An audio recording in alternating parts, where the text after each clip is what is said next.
yang terhormat Bapak Kepala SMP Negeri 28 Muaro Jambi, yang terhormat Bapak Ibu guru sekalian, puji syukur kita panjatkan kehadiran Allah Subhanahu wa Ta'ala yang telah memberikan kita rahmat dan hidayahnya sehingga kita bisa berkumpul di ruangan ini dalam keadaan sehat walafiat. Serta tak lupa pula sholawat dan salam kita haturkan kepada Nabi besar Muhammad SAW dengan mengucapkan Allahumma sholli ala Sayyidina Muhammad wa ala ali Sayyidina Muhammad. Semoga kita mendapatkan syafaatnya di yaumil akhir nanti. Amin, amin ya rabbal alamin.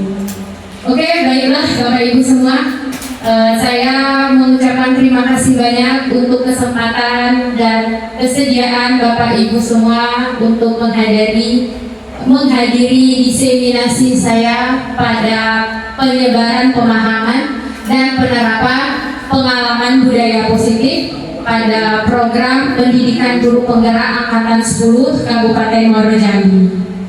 Baiklah Bapak Ibu, sebelum saya memulai presentasi ini, boleh kan saya kasih pantun dulu? Boleh ya? Boleh kan? Dicatotin tapi ya. Oke.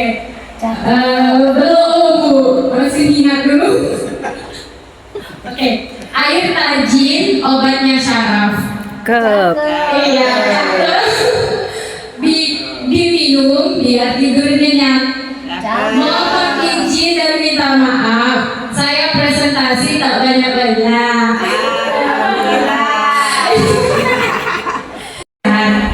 Biar dapur tidak berantakan.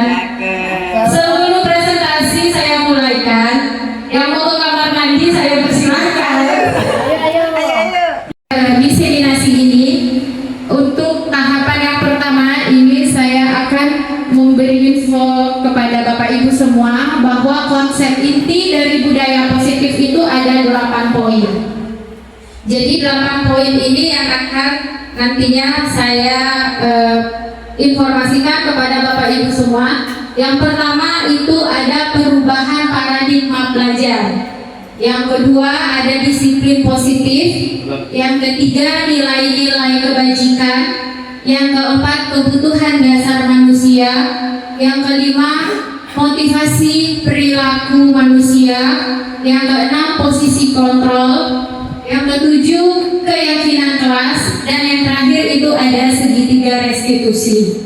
Nah baik Bapak Ibu, langsung masuk ke poin pertama. Itu ada yang namanya paradigma baru, pembelajaran dengan paradigma baru. Kenapa pembelajaran berdiferensiasi ini sekarang dicanangkan? Karena pembelajaran berdiferensiasi ini konsepnya itu sesuai dengan kebutuhan tahap perkembangan siswa. Dimulai dengan perkembangan zaman sama. Nah, baik Bapak Ibu, dengan paradigma baru ini atau pendidik, bahwa selama ini kita mengalami miskonsepsi teori kontrol. Nah, jadi maksudnya miskonsepsi teori kontrolnya itu kita selama ini beranggapan atau disebut dengan ilusi gitu Bapak Ibu ya. Ilusi bahwa guru itu mampu mengontrol murid. Nah, pada dasarnya kan setiap individu lah yang mampu mengontrol diri mereka sendiri. Nah, kemudian ilusi yang kedua bahwa kritik dan membuat rasa bersalah itu mampu menguatkan karakter. Jadi selama ini kita menerapkan menghadapi perilaku siswa itu dengan memposisikan diri kita sebagai pengkritik dan pembuat rasa bersalah, ternyata bisa membuat karakter siswa menjadi yang tidak baik. Kemudian ilusi bahwa penguatan positif itu efektif dan bermanfaat. Jadi yang menurut kita bermanfaat dan efektif itu belum tentu bisa diterima oleh peserta didik karena mungkin tidak sesuai dengan kebutuhan dia. Nah, kemudian ilusi bahwa orang dewasa berhak memaksa. Oleh ini kita tidak setuju semua ya Bapak Ibu ya. Tidak semua orang dewasa itu mampu memaksa kehendak untuk peserta didik. Nah, kemudian di sini Bapak Ibu ada stimulus respon dan teori kontrol. Jadi perbedaan antara teori stimulus kontrol dan stimulus respon dan teori kontrol ini, kalau stimulus respon itu kebutuhannya sama. Kita berpikir bahwa kita sebagai guru dan siswa sebagai murid itu kebutuhan kita sama. Nah, terus yang teori kontrolnya bahwa kita itu berbeda, kebutuhan kita berbeda-beda. Semua murid itu kebutuhannya berbeda, semua guru pun kebutuhannya berbeda, baik kebutuhan primer ataupun sekunder, baik kebutuhan dasar kita sebagai manusia seperti itu. Kemudian semua orang melihat hal yang sama. Teori kontrolnya bahwa setiap orang ini memiliki gambaran yang berbeda atau pendapat yang berbeda. Kemudian kita mencoba mengubah orang agar pemandangan sama dengan kita. Jadi tidak kita sebagai pendidik itu tidak sepenuhnya apa yang kita pikirkan, apa yang kita mau ini sesuai dengan kehendak yang lain. Teori kontrolnya, semua perilaku itu memiliki tujuan. Teori kontrolnya bahwa semua pandangan orang lain tentang dunia itu. Nah, jadi coba kita untuk membuka pemikiran kita untuk menerima pendapat yang lain. Terus yang berikutnya, perilaku buruk dilihat sebagai suatu kesalahan. Nah, di sini intinya Bapak Ibu. Jadi tidak semua perilaku buruk yang ditunjukkan pada peserta didik itu adalah sebuah kesalahan, tapi sebenarnya sebagai tanda pemenuhan kebutuhan yang dia butuhkan gitu. Terus semua perilaku memiliki tujuan. Ya, tujuannya tadi sebagai pemenuhan kebutuhan. Nanti kita masuk ke dasar kebutuhan dasar manusia. Kemudian ada orang lain bisa mengontrol saya. Teori kontrolnya hanya Anda yang mengontrol diri Anda. Jadi hanya kita sendiri yang mampu mengontrol diri kita sendiri. Sama seperti peserta didik seperti itu juga. Kemudian pemaksaan ada pada saat rujukan yang gagal. Nah, jadi pada saat kita menghadapi siswa atau peserta didik yang bermasalah, tapi gagal nih pada saat pembujukan, itu bukan berarti kita memaksa apa yang harus dia lakukan, tapi teori kontrolnya kita harus berkolaborasi, kita harus mendengarkan dulu solusi dari anaknya seperti apa. Kemudian model berpikirnya menang dan kalah, antara siswa dan murid itu menang dan kalah. Jadi kalau murid mendengarkan guru berarti kita menang. Nah, ternyata teori kontrolnya itu menang sama menang. Jadi tidak ada yang dirugikan. Murid merasa menang dan guru juga merasa menang. Nah, apa yang dilakukan berdasarkan nilai-nilai yang diyakini, terutama pada nilai-nilai kebajikan universal tadi Bapak Ibu. Terus disiplin positif. Disiplin positif ini merupakan salah satu penerapan disiplin yang bertujuan untuk menumbuhkan kesadaran serta memberdayakan peserta didik tanpa imbalan penghargaan atau reward ataupun ancaman dan hukuman. Jadi pada saat kita melakukan penerapan disiplin, ternyata saya juga baru memahami Bapak Ibu bahwa pemberian reward atau penghargaan ini bisa membuat karakter peserta didik menjadi tidak baik. Ya, salah satunya mungkin ada kesenjangan antara siswa, juga meminimalisir keaktifan dan kreativitas siswa. Begitu. Kita lanjutkan Bapak Ibu. Kita sebagai siswa ini dipengaruhi oleh pengaruh intrinsik gitu Bapak Ibu, dan berdasarkan nilai-nilai kebajikan. Nah, nilai-nilai kebajikan tadi itu apa sih? Sering saya sebutkan ya. Tapi nilai-nilai kebajikan itu adalah nilai-nilai yang disepakati bersama lepas dari perbedaan suku, agama, ras, dan budaya maupun latar belakang. Jadi ada beberapa contoh nilai-nilai kebajikan yang bisa kita ketahui. Salah satunya yang dalam profil pelajar Pancasila itu nilai kebajikannya itu yang kita sebutkan 5 dimensi Bapak Ibu. Ada beriman dan bertakwa kepada Tuhan Yang Maha Esa dan berakhlak mulia, berkebinekaan global, gotong royong, mandiri, kreatif, dan bernalar kritis. Kemudian dalam AIBO Primary Years Program atau PYP itu nilai kebajikannya ada toleransi, rasa hormat, integritas, mandiri, menghargai, antusias, keingintahuan, percaya diri, dan komitmen.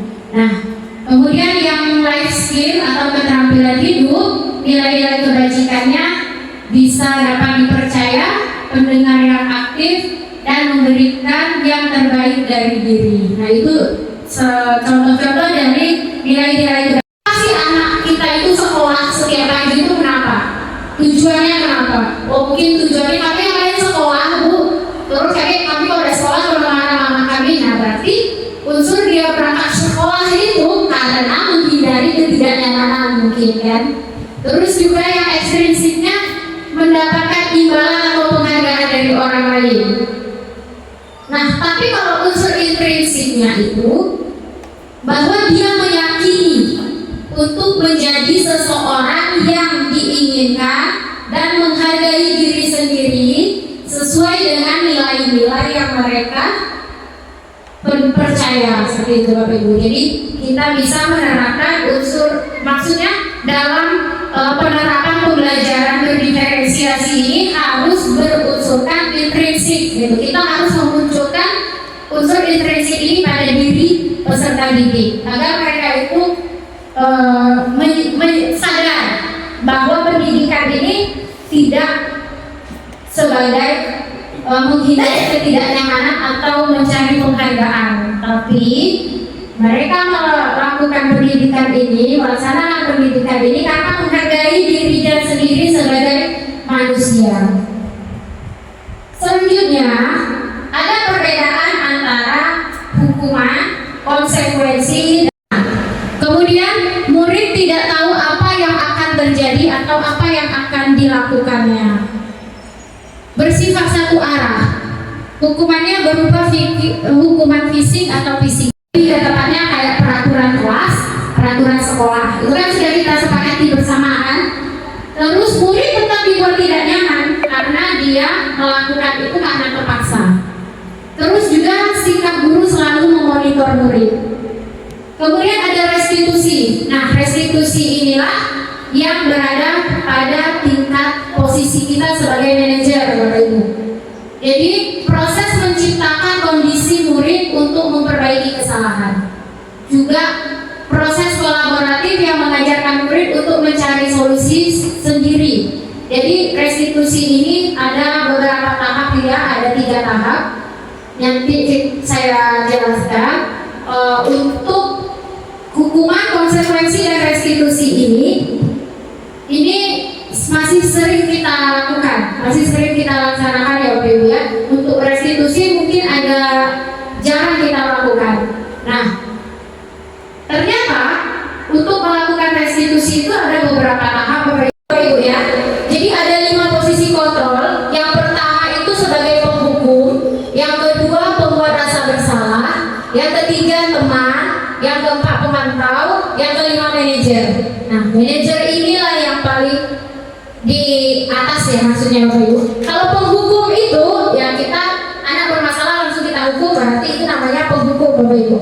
Terus pembuat rasa bersalah, kita marahin anak itu terus dengan dengan kalimat yang kamu sudah berapa kali Bu bilang ya kayak gitu kan, kok sekarang melakukan lagi. Nah, itu kan membuat rasa bersalah pada diri anak. Jadi posisi kita di situ sebagai pembuat rasa bersalah. Kemudian sebagai teman, ada juga sebagai pemantau dan sebagai manajer. Nah, dari pembelajaran pemahaman ini, saya menyadari ya Bu, Bapak, Ibu, kalau diri saya sendiri itu sering posisi kontrol saya itu berada pada mungkin 3 atas pertama penghukum, pembuat rasa bersalah, teman. Nah, itu untuk pemantau dan manajer, nah itu bisa dibilang itu masih jarang dilakukan. Kalau kita sebagai penghukum, kita langsung memberi hukuman pada anak, langsung dikasih hukuman anak ini. Baik, kamu langsung berdiri di depan 30 menit. Nah, itu kita sebagai penghukum Bapak Ibu. Kan tadi sifatnya mendadak dan siswa tidak tahu apa yang akan dilakukan. Kemudian kalau sebagai pembuat rasa bersalah, ini tadi, berapa kali ibu bapak harus memberitahu kamu, kamu selalu saja mengecewakan ibu bapak. Nah, jadi kan anak merasa bahwa dirinya melakukan kesalahan kan. Nah, jadi disitulah posisi kita sebagai pembuat rasa bersalah. Kemudian untuk posisi teman ini mungkin dengan bahasa dan pendekatan yang lebih dekat. Ayo dong ikuti aturan sekolah, tolonglah bantu bapak ibu ini ya. Terus ya sudah, tidak apa-apa, lain kali jangan sampai berbuat seperti itu lagi. Nah, mungkin kalau sebagai teman ini siswa ada yang terima, ada yang lebih parah lagi mungkin ya bapak ibu ya. Kemudian sebagai pemantau itu kita langsung saja. Kamu sudah melanggar peraturan sekolah nih, tahu kan konsekuensinya apa? Tahu Bu? Nah, kalau sudah tahu, berarti setelah upacara ini kamu beli atributnya ke koperasi. Jangan diulangi lagi. Nah, itu solusinya dari guru Bapak Ibu. Kalau sebagai pemantau, ya solusinya dari guru. Langsung memberikan arahan kepada anak. Kamu langsung beli baliknya, langsung beli atribut. Nah, tapi kalau di manajer, kita cari tahu dulu nih alasannya apa. Kita tanya dulu, kamu kenapa memakai atribut sekolah? Alasannya apa? Terus kita tanya, jadi kalau untuk kedepannya tuh kira-kira kayak mana supaya kamu itu setiap hari Senin itu bisa lengkap gitu. Nah, jadi solusi dari siswa, terus kita terima, terus kita yakini kira-kira siswa ini benar-benar bisa bertanggung jawab nggak untuk solusi yang dia berikan. Selanjutnya ada keyakinan kelas. Ada namanya keyakinan kelas dan peraturan kelas. Kira-kira ada yang bisa kasih perbedaan nggak nih, Ibu, Bapak? Apa sih perbedaan keyakinan kelas dan peraturan kelas? Maksud perbedaannya apa menurut Ibu Lailawati? Baik, kalau menurut saya yang namanya keyakinan kelas itu berarti sesuatu yang disepakati bersama antara siswa-siswa semua ya, disepakati. Nah, itu yang keyakinan kelas. Dan keyakinan kelas ini berarti nanti mereka ya bertanggung jawab dengan apa yang sudah mereka buat tadi ya. Kemudian kalau peraturan itu berarti sesuatu yang apa ya, yang mesti dilakukan. Kalau peraturan itu satu arah ya, menurut saya seperti itu. Terima kasih. Keyakinan kelas itu tidak ada lagi yang namanya kata-kata tidak dan jangan. Itu salah satu contohnya. Semua kalimat yang digunakan adalah kalimat positif. Nah, kemudian keyakinan kelas itu juga merupakan hasil dari kesepakatan antara guru dan murid dalam kelas tersebut. Nah, jadi Bapak Ibu, keyakinan kelas itu bersifatnya abstrak, berupa pernyataan universal. Nah, pernyataan universalnya itu contohnya kalau keyakinan kelasnya berarti menjaga kebersihan kelas. Nah, itu berarti bukan tidak membuang sampah sembarangan. Nah, itu masih peraturan Bapak Ibu. Kemudian dibuat dalam pernyataan positif. Nah, yang tadi sudah saya sebutkan, sedikit saja agar mudah diingat. Nah, agar mudah diingat, jadi nggak usah terlalu banyak keyakinan kelasnya. Kemudian sesuai dengan kondisi kelas sehingga mudah diterapkan. Jadi sesuai dengan kontekstual gitu Bapak Ibu ya. Semua warga sekolah atau warga kelas dilibatkan saat membuat keyakinan kelas. Nah, keyakinan kelas itu tadi kan ujung-ujungnya nanti ada penandatanganan seperti itu ya Bu Lela ya. Ya, sepakatan bersama. Bukti bahwa kita sepakat gitu. Nah, kemudian di sini saya lebih memfokuskan pada segitiga restitusi. Jadi segitiga restitusi itu maksudnya apa Bapak Ibu? Jadi segitiga restitusi itu adalah proses dialog yang dijalankan guru agar dapat menghasilkan murid yang mandiri dan tanggung jawab. Jadi ada 3 tahap Bapak Ibu, segitiga restitusi itu. Yang pertama ada menstabilkan identitas. Yang kedua ada validasi tindakan yang salah. Kemudian yang ketiga menanyakan keyakinan. Jadi ada 3 tahap dalam melaksanakan segitiga restitusi menuju posisi kontrol sebagai manajer, Bapak Ibu ya. Jadi kita sebagai guru itu bisa jadi manajer Bapak Ibu, tidak harus di perusahaan. Kemudian menstabilkan identitas itu yang seperti apa? Nah, berdasarkan prinsip membuat kesalahan dari proses pembelajaran, jadi yang kita lakukan itu bisa menggunakan kata-kata seperti ini Bapak Ibu dalam menstabilkan identitas siswa yang bermasalah. Misalkan saya mendapatkan siswa yang bermasalah, tidak sering terlambat sekolah gitu, sering datang terlambat. Kita stabilkan dulu identitas dia, jangan langsung sebagai tersangka gitu lah Bapak Ibu ya. Nah, kata-kata itu seperti ini, berbuat salah itu wajar. Nah, seperti itu Bapak Ibu. Jadi kita stabilkan dulu identitasnya. Tidak ada manusia yang sempurna. Ibu bapak pun juga pernah melakukan itu. Atau ibu bapak tidak mau mencari siapa yang salah, tapi ibu bapak ingin mencari solusi dari pemahaman ini. Nah, kemudian kamu berhak merasa begitu. Nah, jadi ini beberapa contoh dari ucapan yang bisa kita lakukan kepada anak untuk menstabilkan identitas anak itu Bapak Ibu. Jadi dia merasa kalau dia itu didengar, dia merasa kalau dia itu bisa dipercaya. Kemudian yang kedua ada menstabilkan identitas berdasarkan prinsip perilaku.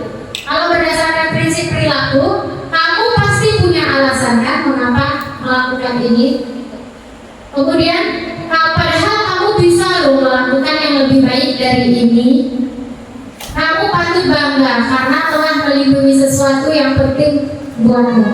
Kemudian ada juga kamu melakukannya karena mempertahankan sesuatu yang penting bagimu. Nah, itu berdasarkan perilaku yang ditunjukkannya. Kemudian yang kedua, memvalidasi tindakan yang salah. Salah. Oh ya, ini tadi memvalidasi tindakan yang salah. Memvalidasi tindakan yang salah itu maksudnya kita menanyakan kepada siswa Bapak Ibu, memvalidasi tindakan yang salah itu. Kita ingatkan kepada siswa tersebut, kira-kira nih perlakuan yang sudah dilakukannya sudah sesuai tidak dengan keyakinan kelas atau keyakinan sekolah kita. Nah, kemudian kalau dia jawab belum Bu, katanya kan berarti dia mengakui. Kita tanya lagi keyakinan apa yang dia langgar. Gitu. Misalkan nih anak tersebut terlambat, sering datang terlambat, terus kita tanya keyakinan kelas apa yang sudah kamu langgar. Misalkan dia terlambat tadi disiplin Bu katanya. Oke, kita jelasin disiplin itu seperti apa dan apa yang harus dilaksanakan anak tersebut. Nah, itu namanya menanyakan apa namanya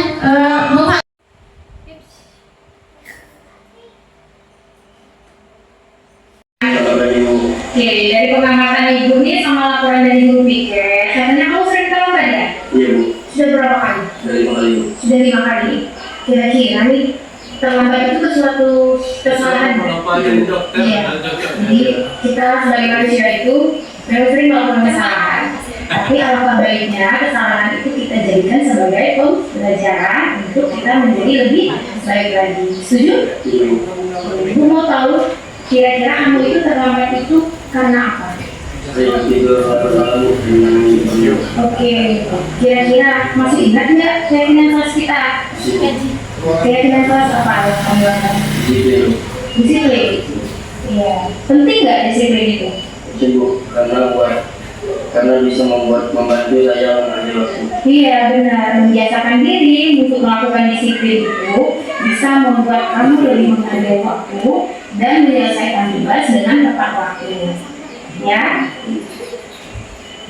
Dia saya bisa meminta maaf karena sering terkena semangat. Iya, Ibu terima permintaan maaf kamu itu adalah suatu langkah awal kamu mengakui kesalahan kamu. Kira-kira selanjutnya nih apa yang akan kamu lakukan agar tidak terlambat lagi? Saya mengontrol waktu bermain dan tidak akan tidur larut malam, Bu. Oke, Ibu akan membantu kamu untuk menyelesaikan permasalahan kamu ini dengan mengkomunikasikan dengan orang tua kamu dan bekerja sama dengan orang tua agar kamu tidak tidur larut malam dan datang ke sekolah lebih awal. Oke? Ya, Bu. Terima kasih. Sama-sama. Oke.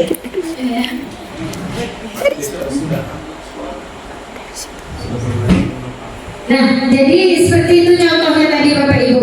Itu tadi tindakan yang sudah saya lakukan, segitiga restitusi dalam posisi kontrol sebagai manajer. Jadi di sana awalnya saya menstabilkan identitas dulu oleh anak kita Restu itu tadi ya. Saya bilang tadi dia terlambat karena apa? Karena bermain game kata dia kan. Boleh. Seseorang itu memang harus memenuhi kesenangan. Kan dia bermain game itu senang, memenuhi kebutuhan kesenangannya. Tapi alangkah baiknya siswa kita ini bisa mengontrol gitu. Nah, untuk memvalidasi tindakannya, tadi saya tanya dalam dia tidak datang ke sekolah itu sering terlambat, kan tidak disiplin dan tidak tepat waktu. Nah, yang terakhir menanyakan keyakinan. Nah, solusinya itu bukan dari saya, tetapi saya berikan kepercayaan dan tanggung jawab kepada siswa tersebut untuk menyatakan solusi dari dia.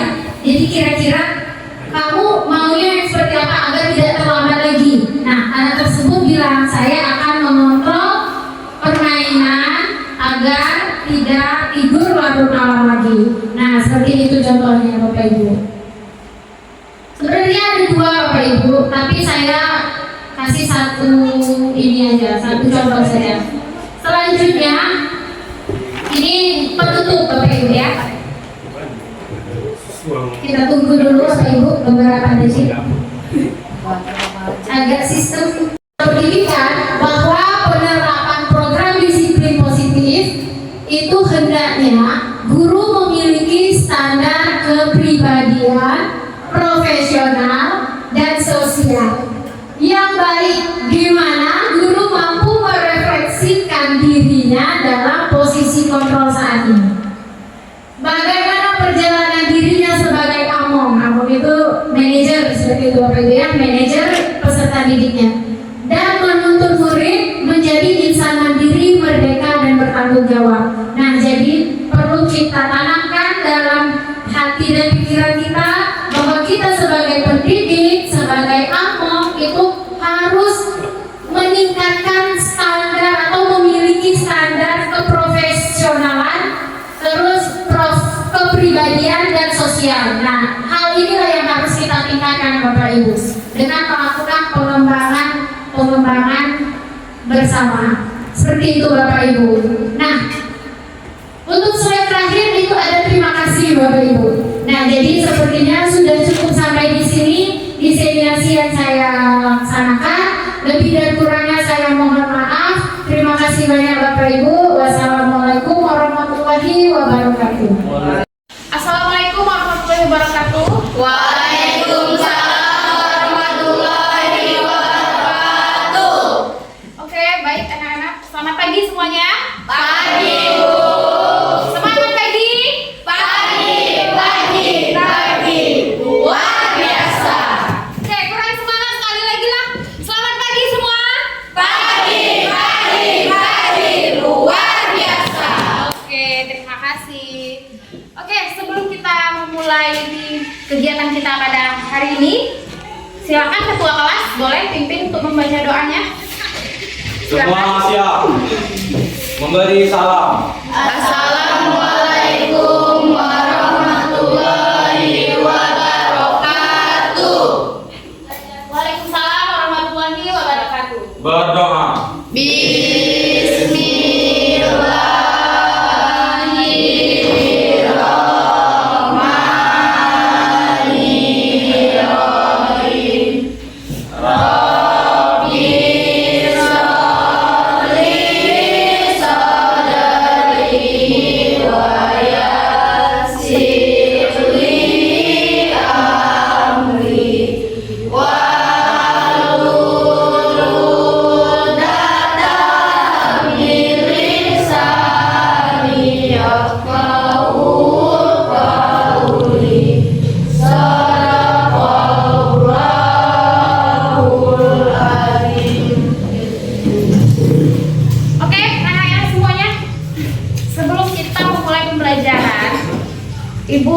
mau membuat kesepakatan kelas dulu ya.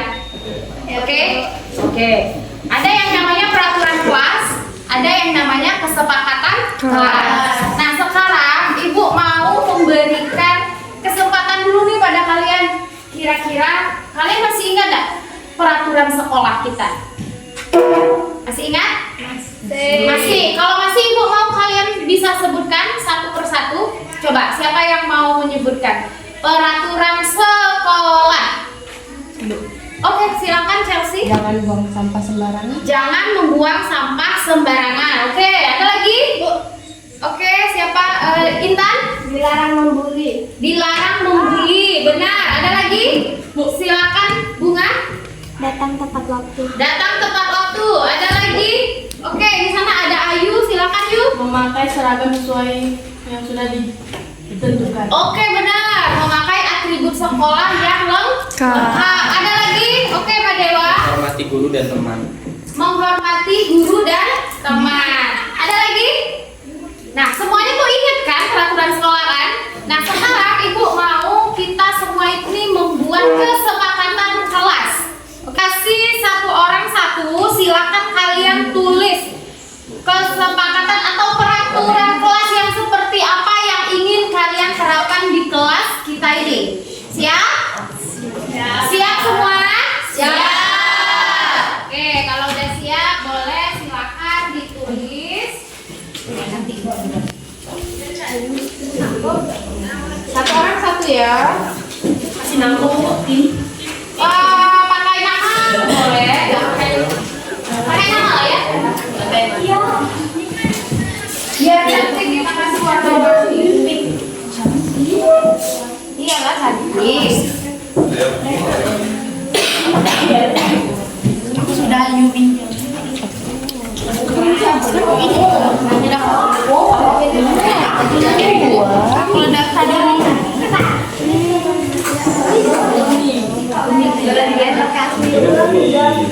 Jadi kami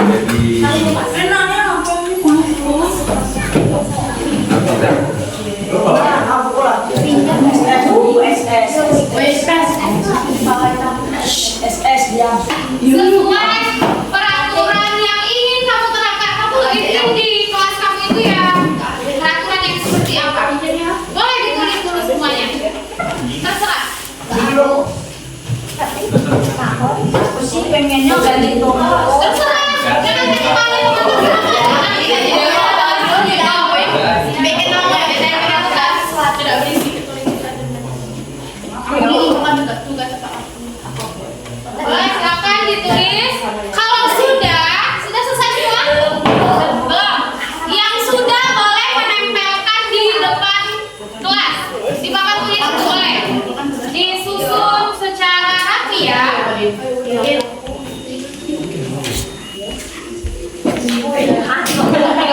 Orang yang mencari itu yakin dia.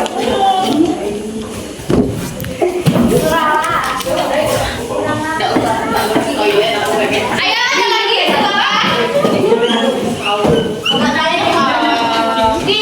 dihimpit juga nggak apa-apa ya. Biar muat aja tempatnya.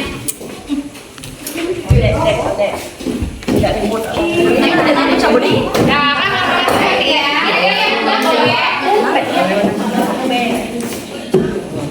Yang rapi.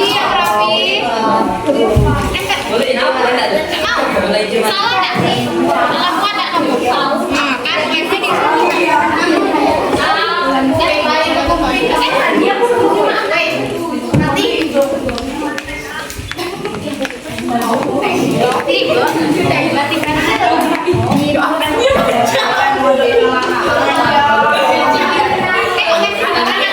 Tidak boleh.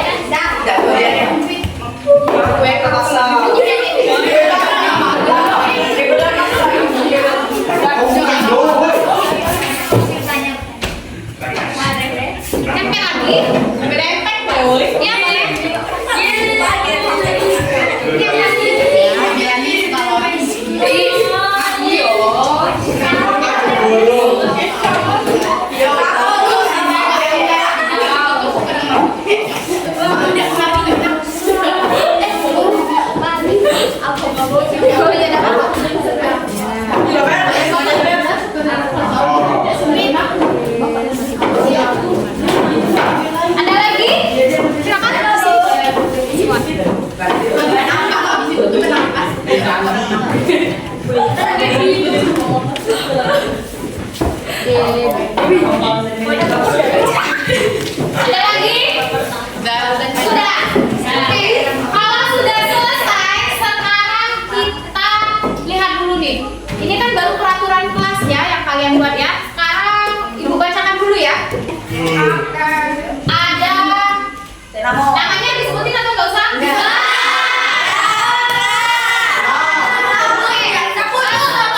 Bersama nggak usah. Jadi biar Ibu aja yang tahu ya.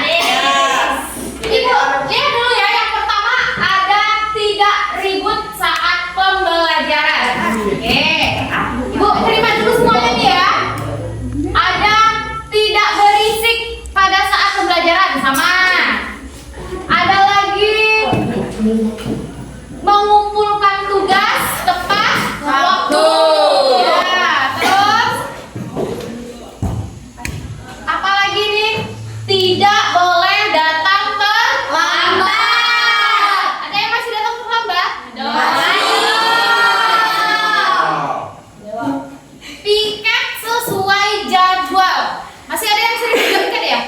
Ya, Masih ada. masih. Ada tuh piket tidak tahu. Oh iya benar. Tidak ribut dalam kelas. Tidak ada datang tepat waktu, menghormati guru dan teman. Ya, ini bagus ya. Angkat tangan jika ingin bertanya. Jangan ribut di dalam kelas. Ya, siapa di sana ada suara siapa tadi? Coki dong. Oke. Terus nih ada lagi peraturan yang ingin saya terapkan, yaitu saling menghormati antar teman dan menghormati guru. Terus jangan membuang sampah sembarangan. Nah, sekarang ini semua yang kalian tulis itu masih dalam bentuk peraturan kelas. Kenapa Ibu bilang masih dalam peraturan kelas? Karena kalian masih menggunakan kata tidak sama kata jangan. Nah, sekarang Ibu filter. Bukan Ibu filter. Sekarang kita ganti ke pernyataan yang lebih positif lagi. Ibu tulis di sini ya. Tadi yang paling banyak kamu kedengarannya apa? Yang pertama, jangan ribut di dalam kelas. Jangan ribut di dalam kelas. Ini kalau kita jadiin kalimat positif seperti apa? Jangan itu harus kita hilangkan. Berarti ribut di dalam kelas. Kalau jangan ribut di dalam kelas jadinya apa? Menjaga ketertiban kelas. Benar. Terus ada lagi yang nomor 2. Apa tadi yang sering juga nih? Ada mengumpulkan tugas tepat waktu. Ini udah masuk belum ya? Mengumpulkan tugas tepat waktu. Udah ya? Kalimatnya udah positif ya? Terus yang ketiga apa tadi? Menghormati guru dan menghormati guru dan teman. Terus yang keempat tadi apa ya? Jangan membuang sampah sembarangan. Itu harusnya kita ganti jadi apa? Dilarang sama aja. Berarti Menjaga kebersihan.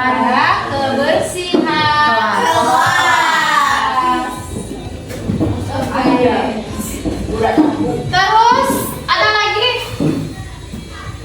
yang paling kamu inginin apa lagi nih?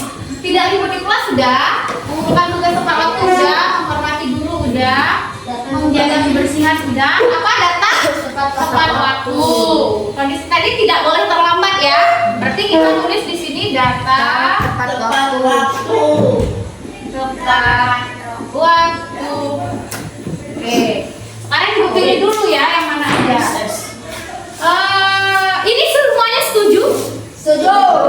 Ini semuanya ada 1, 2, 3, 4, 5. Jadi ada 5 kesepakatan kelas kita bersama. Ini semuanya udah setuju ya? Ada yang mau ditambahkan? Atau ada yang mau dikurangi? Udah setuju Bu, datang tepat waktu, tapi sering terlambat mungkin. Ada? Tidak ada. Oke, kalau tidak ada, kita filter dulu nih bersama. Ayo, siapa yang mau bantu Ibu? Chelsea, oke Chelsea. Kita pilih dulu Chelsea. Kira-kira yang kelima itu yang mana? Ya. Tidak ribut di saat pembelajaran. Ada kata tidaknya, tidak berisik. Yang ada kata tidaknya dilepas.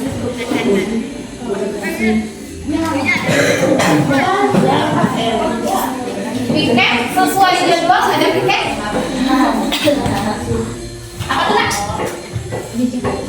Jangan ada lagi. Iya.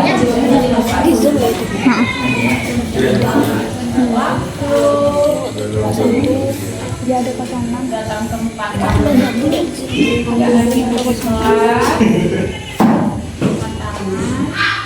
ada 05 lagi 06.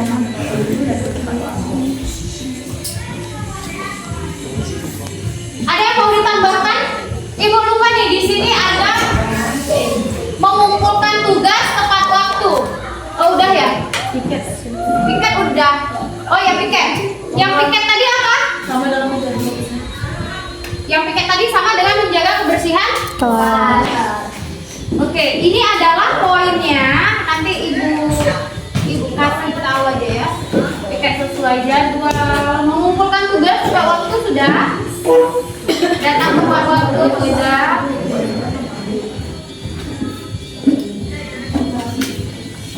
Ini ada satu lagi nih, mengangkat tangan jika ingin menjawab. Gimana? Mau dibuat? Mau. Iya mau ya. Angkat tangan. Ini satu lagi apa? Menghormati teman, menjaga kebersihan kelas. Oh, menjaga kebersihan kelasnya kita bertulisnya 2 kali. Jadi harusnya apa? Mengangkat tangan. Mengangkat tangan.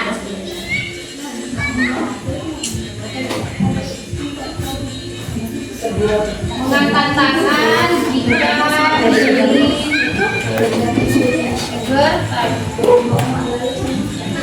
Terima kasih Chelsea.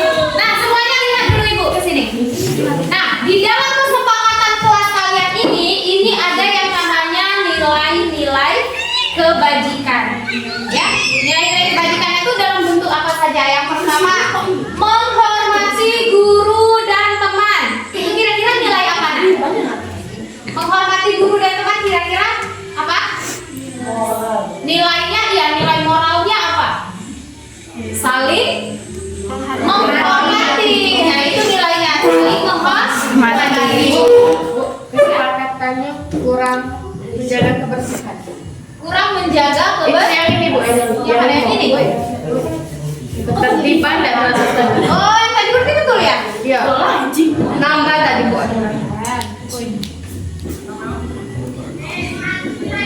Menjaga kebersihan kelas. Berarti tadi yang ini ya.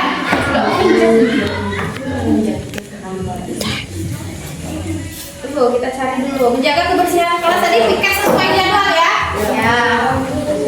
Nah berarti ada 6. Nah jadi Ibu lihat dulu nih tadi ya. Pertama adalah tadi kita sudah dapat nilainya adalah saling menghormati. Yang kedua mengumpulkan tugas tepat waktu. Kira-kira kalau mengumpulkan tugas tepat waktu tuh itu nilai apa? Disiplin. Mengumpulkan dia nilai disiplin. Benar. Terus yang ketiga mengangkat tangan saat ingin berbicara. Kira-kira nilai apa di sana? Sopan santun. Ada lagi? Benar. Setuju semua sopan santun? Setuju? Setuju. Oke, benar. Terus yang ketiga. Ketiga apa nih nak? Datang tepat waktu. Nilai apa di sana yang terkandung? Disiplin. Terus yang keempat, piket sesuai jadwal. Tanggung jawab. Kamu udah diberikan keamanan. Kamu sudah diberikan amanah nih. Sudah diberi tanggung jawab. Kamu harus bisa melaksanakan tanggung jawab ini dengan baik. Terus apa lagi nih? Datang tepat waktu udah tadi belum? Udah. Menjaga kebersihan kelas? Udah semua ya? Oke, kalau sudah semua, sekarang ini udah sepakat? Kalau udah sepakat berarti ini harus kita laksanakan dengan sungguh-sungguh. Jadi setiap kalian melakukan sesuatu, ingat kesepakatan kelasnya apa? Ya. Nah, untuk dalam hal ini kesepakatannya nanti sini sudah kita lihat dulu. Kira-kira nanti konsekuensinya seperti apa? Konsekuensi kalau bagi yang melanggar. Oke, kita sepakati bersama. Bagi yang melanggar ini nanti kita kasih konsekuensi apa? Boleh? Angkat tangannya. Konsekuensinya apa? Untuk yang sering itu apa sih? Kalau piket sesuai jadwal. Nah, kalau dia tidak piket itu harus ngapain ya? Kalau dia tidak piket itu harus diapain? Nah, nanti ada untuk pertemuan berikutnya nanti akan kita diskusikan lagi untuk konsekuensi dari 6 poin ini ya. Setuju ya? Setuju. Kalau udah setuju semua, Ibu mau tanda persetujuan dari kalian semua, yaitu dengan menandatangani semua yang ada di sini. Kasih tanda tangan nama. Pokoknya dia harus muat ya. Jadi jangan besar-besar ya. Kasihan temennya nanti tidak bagian tempat. Oke, kalau enggak ya nama aja gini loh. Misalkan nih tanda tangannya di sini. Nih tanda tangan. Terus namanya Nova aja. Ya. Oke, boleh dimulai dari Zilfa.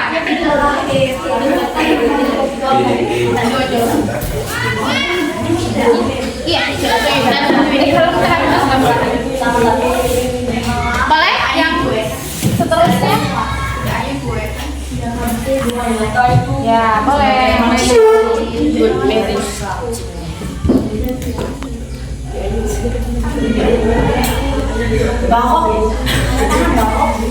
Ada lagi? Ada lagi, ayo silakan lanjut. Lanjutkan. Oh ya, Ibu punya gagem. Yang mau maju lagi silakan. Ada spidol satu lagi. Ayo silakan. Spidolnya kasih Ibu lah. Lanjut.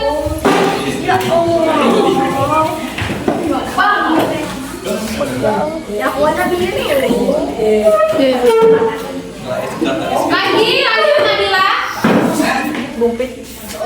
Sebagai persetujuan bersama, kita harus menyepakatinya bersama.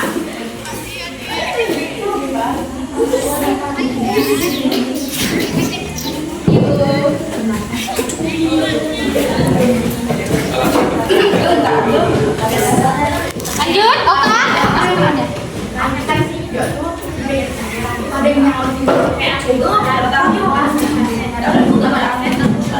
Jadi kan Lanjut lagi. Ada Gaby sama Adewa boleh.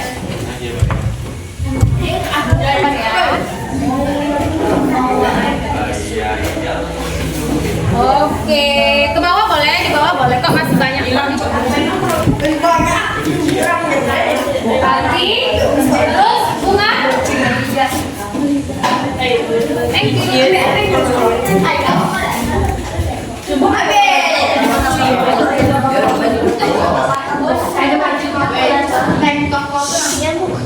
Yuk, filmnya. Lanjut. Ya salah. Ayo, satu lagi. Silakan. Sarungnya taruh dulu, San. Thank you. Adewa. Di bawah aja. Harus saling menghormati.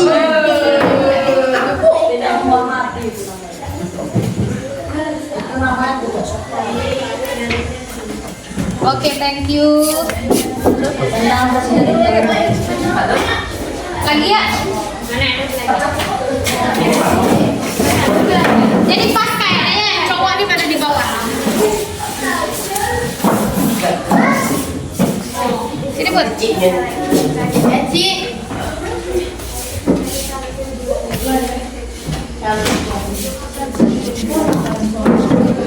Hidup.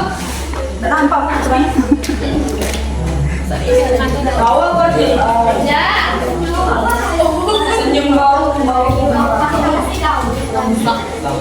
Iya. Oke semuanya ya. Coba lihat ke sini.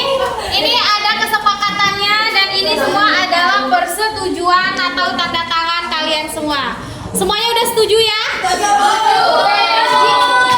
Jika ada yang melanggar, siap ya kita kasih konsekuensi ya. Sesuai dengan kesepakatan bersama kan? Siap. Oke, terima kasih banyak untuk aktivasi kalian pada kesempatan kali ini. Ibu ucapkan mudah-mudahan kesepakatan kelas ini bisa berjalan dengan lancar. Kenapa? Agar kalian bisa melakukan sesuatu itu sesuai dengan nilai-nilai kebajikan ya. Oke, Ibu mohon maaf apabila ada salah kata. Ibu ucapkan wassalamualaikum warahmatullahi wabarakatuh.